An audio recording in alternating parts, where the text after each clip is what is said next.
Okay, so welcome back to our part 2 session on the Montessori trays.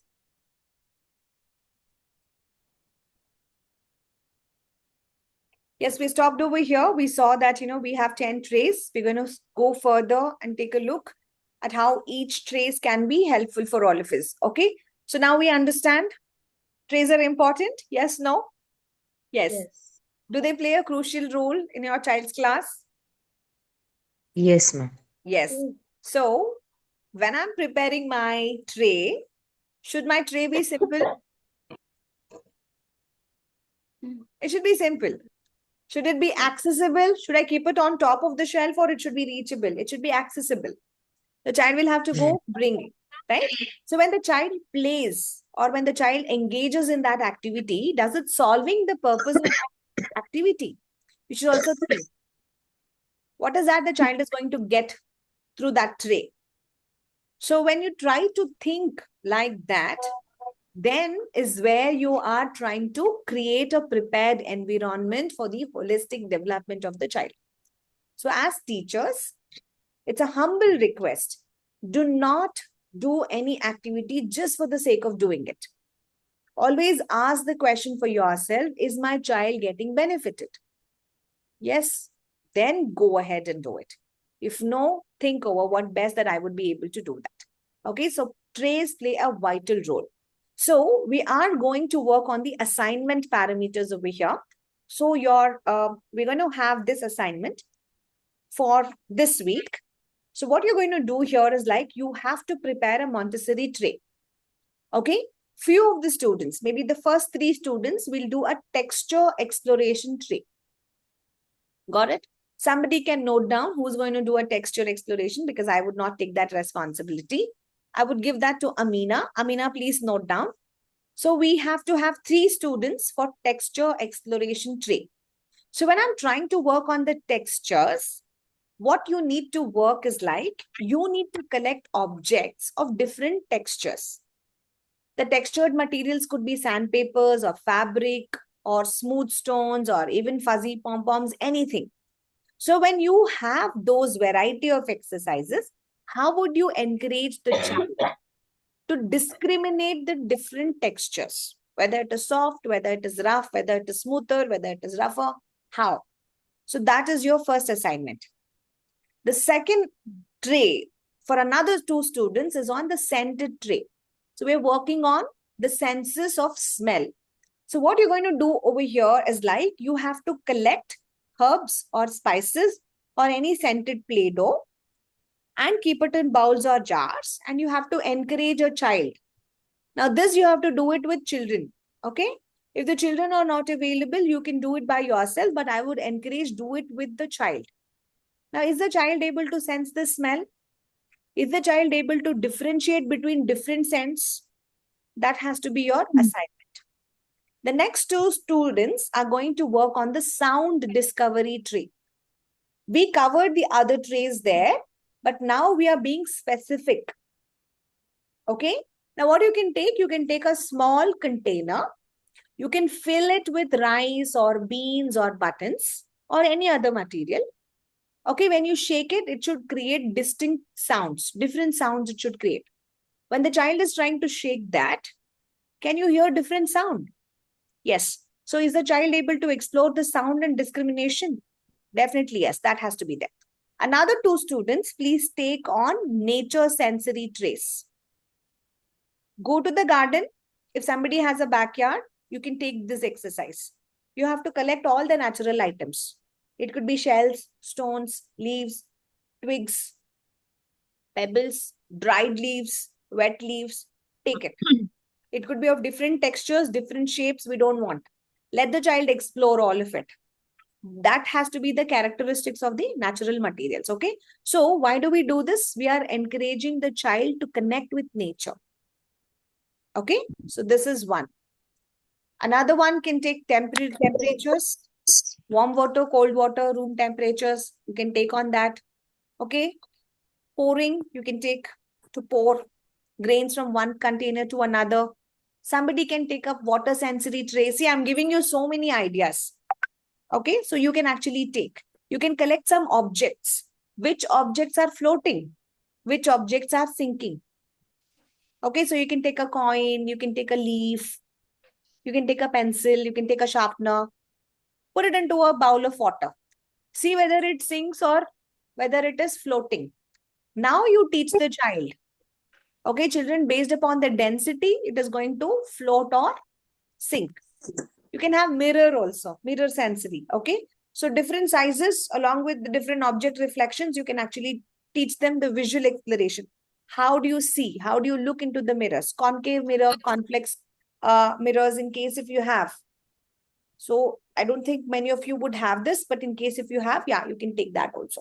But always remember, whatever tray that you choose, it has to work for a particular skill. Okay, so carefully decide. You don't have to give me in a hurry what you're going to do, but each one of you, whatever I've told you, take one from that and give a word to Amina. Okay, or you can put it into the group what each one is actually trying to take. Okay, so can somebody consolidate and give it back to me, like who's doing what? Fine. Towards the end, you have to tell me on this particular assignment, what did you learn? What was your experience in your own word? That becomes your language experience method also. Okay, so what are you trying to teach for children? That's the assignment for Montessori trace. Clear, everyone? That's the first part of it. So we have completed one part of the most important topic of Montessori trace. So EPL, basically it's more or less on the assignment submissions only, because we have nothing to write. Okay, other exercises like sensorial language math, we don't do demos. Correct? We write our album work. But EPL, we do a demo and we submit it. So whatever exercises I'm giving you, you gain a 20 mark for your assignments. The 20 mark is with me. So only when you submit, you get that 20 marks. Okay, so please remember that. Okay, so let's go back to the next part of it. So we're going to be working from the previous lesson, which talks about hand grip. Okay, so yeah. Before we give them any such exercises on towards spooning or pouring, what you need to teach children is to grasp. Yes, you need to teach them about grasping also. They have to hold something into their hand and they have to work. So when we are working on the grasping thing, what is the most fundamental muscle that you're going to be using? It's a hand muscle, right? So, and for grasping, it needs very fine movement. Like say, suppose in case if I have to hold a pencil, I have to use a very fine movement to actually hold a pencil. That means I'm trying to manipulate this object only with the fingers. Correct? So, most of my grasping happens with the help of my fingers itself. How do we start? From when do we start? As young as possible. When the baby is born itself, the baby has the skill to grasp the mother's hand. That means they have already got the motor ability. This itself is sufficient. You can't say this child does not have motor skills to write, to hold. You can't say that. As the baby is born itself, the baby had that caliber to hold the mother's fingers very tightly. So that means the child had the hand-eye coordination. She knew where the mother's fingers were. Just by the gentle touch, she could actually feel it. And the fine motor was developed as young as possible during the birth itself. Now, what you would teach in your classes is like you take a little larger objects, like cubes and other things. Is the child able to hold within the fingers? Cross-check with that. Can the child grasp it? Then slowly give them larger blocks, textured blocks. Let them hold, let them practice, let them release the objects until they get a comfortable grip. So this is what you do. And once they're comfortable with the bigger blocks and cubes, you give them the tiniest ones, like beads, buttons. These are difficult for the child to hold. Correct? So when they're trying to use only these two fingers, don't you think we are encouraging the pincer grip of the child? Because it's like this is where the child is going to use the thumb and the forefinger. They're going to pick only the smaller objects. So what you can give is like you can have two bowls. One bowl is filled with all these small beads or I can say buttons, or even seeds. If you're worried that the child is going to swallow the buttons, you can give some edible beads. Correct? Nuts, sprouts. You can give them any of that. Let the child transfer. Pick, transfer. Pick, transfer. What are you promoting? Fine motor skills, right? And what was the grip? Pincer grip. So this is very essential for me to work. Now gradually see, I'm increasing. I'm giving them the tools. My tools can be my tweezers. The tools can be child-sized tongs. Now I ask them to use those tools to grasp. Now when they have to grasp it, they have to be even more precise. They have to apply pressure. They have to apply pressure on that device or that tool to hold this and then pick it from one place, move, transfer. So when I have to hold it for a longer period, that means that the child should have a good grasping ability. Yes, Shweta, they have to do that. So this is what is promoting the coordination between the object in my hand and with the way I'm controlling, transferring and dropping it in another place. So we trying to use the tools for it. Once the child knows to do this, I can give them exercises. Mix everything, let the child take. The best ones could be these ones. Sorting trays and let the child transfer it. Earlier, one-on-one. Later, see, they have to now coordinate. So as teachers, what happens? You're giving them more challenge, right? This might look very simple for us, but when the children are like 1.5 to 2 years, it's very difficult for them even to pick up. Forget about transferring. It's difficult. Now you go, introduce activities like pouring, introduce activities like spooning and the transferring. When you try to work on spooning grains, pouring grains, this will involve more grasping ability because the child will have to now hold a heavier spoon. So that means the hand is even becoming better and better. They are getting better strength. They're getting better control of their hands. So this is how you try to integrate grasping into practical life exercises. This is not there in your book, but you have to learn about introducing grasping. Then you go with your spooning and pouring. Okay. Now you can give them varieties of different textures and shapes. You give them varieties of these textures and shapes. Let them explore, let them manipulate, let them refine those grasping skills. Okay, that is going to stimulate their sensory stimuli. Okay, this is what we have. Play-Doh, an amazing one, especially to roll. Okay, and to pinch just a little and then again to roll it back. Pinch a little, again roll it back. What happens? The finger strength. Finger is becoming better and better. What if my child is left-handed? They would roll everything in the left hand. They would pinch in the left hand. So the teacher will be able to find out whether the child is left-handed or right-handed. The dexterity will be able to understand. And now you give smaller objects like buttoning. That is going to add additional challenges. Okay. So this is again for grasping itself. Whatever objects you have from your kitchen, you bring them. All of that is again contributing to grasping only. Okay. All your kitchen utensils, most of the objects like, grater, smasher, peeler, get all of them. Cutters, squeezers, lemonade squeezers, bring all of them.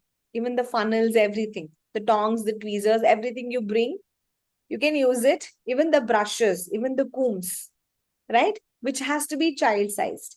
But make sure these are not toys. These have to be real tools that you're using it in your day-to-day life.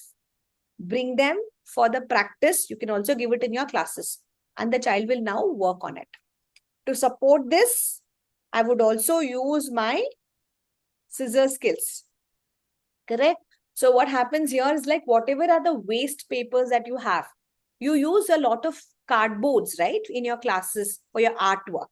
If the sides of the cardboards are not being used, you can take them. You can strip them, you can cut them. And you have to make sure these are tiny. Okay? When the child is cutting, just by the first cut itself, it should cut. It should not go for the second time. So the strip of the paper should be really small. It can be long enough, but the width has to be really small. Just by one cut, you should be able to do it. So whenever the teachers have good time, draw lines on those strips and keep it. Now the child will follow those lines and they would cut. If you have a sorting tray like this, keep it and keep a the child-friendly scissors. Again, hand-eye coordination, finger control. Okay, so this is again for grasping. They have to hold, they have to grasp the paper, they have to do that. Now, where they are cutting, it should not fall onto the floor. You should keep another bowl.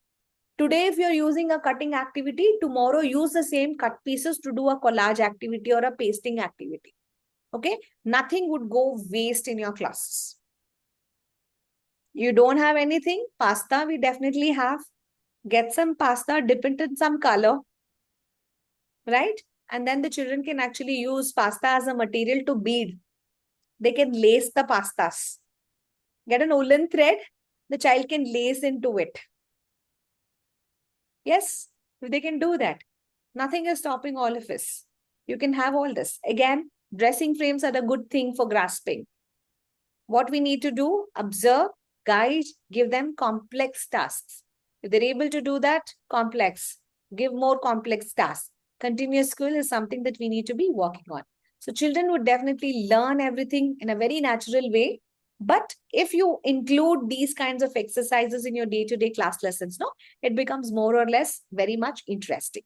Okay, so that was the first exercise of grasping. From there, we go to our next one. So we all know this. This is not there in our book, but yes, we need to learn about that. Now is our spooning exercise. Now, what do we do in spooning? As you can see here, I take my Montessori tray. I have 2 bowls and I have something to spoon.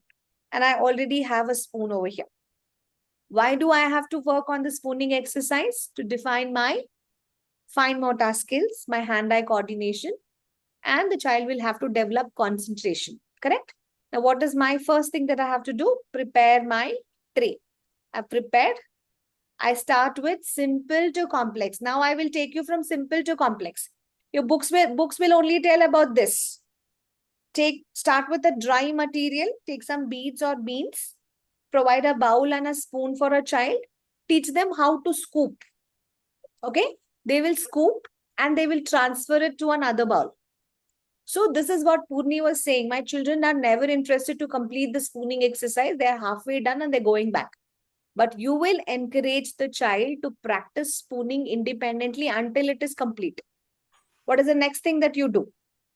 You're adding variations to it.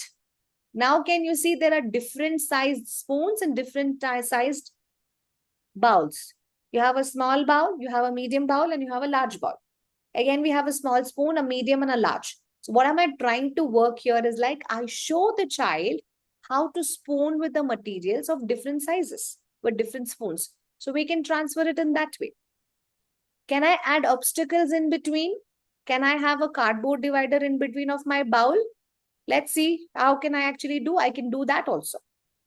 Now, once the child is confident in dry spooning, we go for water spooning or wet spooning. This is a little difficult. Now, see, whenever you're trying to work with something like, water or colored water, you have to also keep a piece of sponge. If there is a possibility of any spillage, the child is going to take the sponge and they're going to be taking gently, they're going to avoid that spills and they're going to clean that. So here is where we are working on spooning water from one bowl to another. What am I emphasizing? My gentle movements, my coordinated movements. Why am I being so gentle? Because I'm avoiding the spillage. Correct? We don't want it to spill. Now see, I'm adding some more complexity. What am I adding here? I'm still working on the dry or the wet spooning, but look at the containers. Earlier, it was a bowl to bowl transfer. Now I'm having a different container. Look at the mouth of that container. It is very small. In such cases, I can give a funnel. And the child is going to transfer through the funnel. Can you see this now? They have to do this through a funnel transfer. Only when the mouth of the bowl is very tiny, that's when we can actually teach the child, okay, you take a funnel and then you can spoon from the larger container and pour it into the funnel. This can be there. Now I'm adding a little bit more complexity of just pouring. Now I say you don't have to pour fully. I'm marking something. So I'm going to specifically mark a line on my bowl or a container. Now what happens here? The child should be accurate. The child should keep watching, is it reaching that capacity or not? Only then I will have to move. Okay. So I can bring some more complexities into my exercises by bringing bowls and jars and droplets. Okay. All that thing I can bring, and I'm still working on pouring exercises. So my transferring can actually take up in multiple steps. I can use solids or I can use a liquid transfers to do it. And it can also include multiple steps.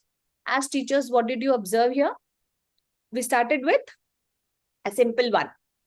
Once the child is able to do that, progress. Okay. Now see if the child is ready to take more challenging work. If they're ready to do that, you demonstrate first how to do that. Then you give the freedom to the child. Let the child start doing independently. Okay. If there is a spillage, they have to take the responsibility. So it's not only that they are completing the exercise, but you're also trying to help the child to take responsibility to clean up if they have created any mess. Why the children will have a lot of spillage and mess? Because there is a lot of complexity that you added for the same pouring or spooning exercise. Correct? So if the child is not having that skill to pour in the right way, if they're not having concentration, if the fine motor skills are not being coordinated, they would have all this spillage. So this is what as teacher you would be observing. Okay. These are the different kinds of trays you can set. You can take a screenshot of this.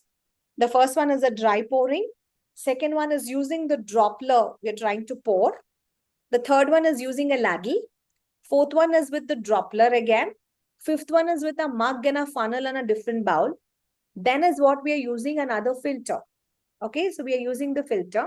Then I'm using a syringe to squeeze out the liquid, and then I'm going to be pushing it down. And the last one could be pouring from one bowl to another. So both of them combiningly are combining two exercises. We're using spooning and we're using pouring. Now it depends on you teachers what you want to choose. Okay. So spooning and pouring, whatever material that you want to choose. You want to do a dry pouring, you want to do a wet pouring. It's up to you when you want to introduce in your classes. But go beyond that. Don't only stick to transfer one thing to another that completes my pouring. No. Give them more. Give them more complexity. Give them different bowls. Tell them I want only this much to be transferred to this much for this much for this.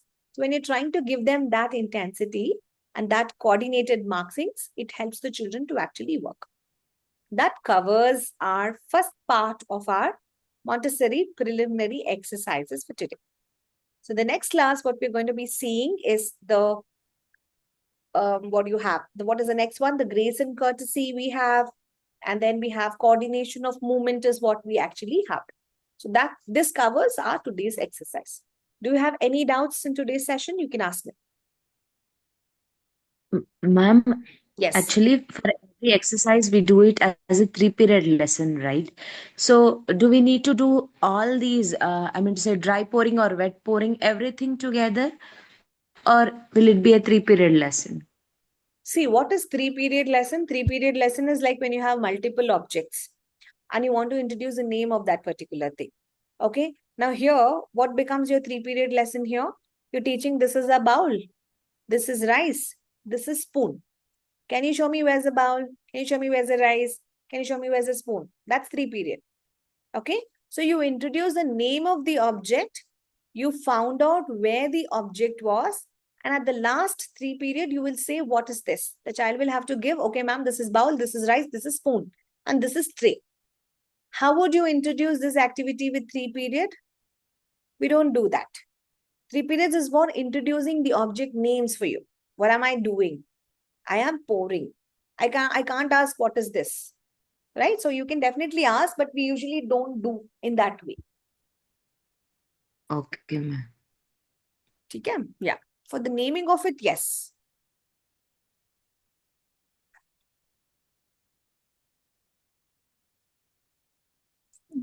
Ma'am, hello. Yes, tell me.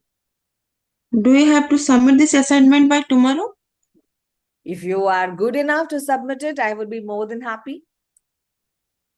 It hardly takes 10 minutes, guys. Just go, take a tray, bring objects, finish it. It's not going to take a lot of time. But if you want to think and do it after I give you this recording, you think over.